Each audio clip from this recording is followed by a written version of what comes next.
Several people gathered at the town square in downtown Grand Forks to rally for reproductive rights as an ongoing discussion continues around abortion since the overturning of Roe versus Wade. It's also a part of a national rally called Women's Wave. Valley News Team's Aaron Walling has the story.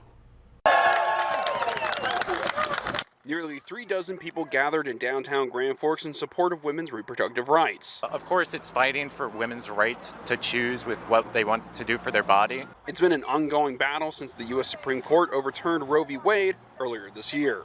It's wild that here we are today fighting for a right that our mothers and our grandmothers fought for when we should be fighting for the future of this nation. North Dakota is one of many states that are in legal battles over the potential bans of abortions. Joined by some local politicians, the group is advocating the right to a woman's body and health care.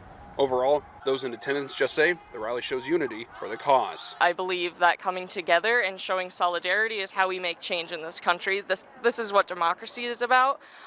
When the people come together to express their concerns, they have the right to show up and speak to lawmakers. Hands off our bodies! In Grand Forks, Aaron Walling, Valley News Live.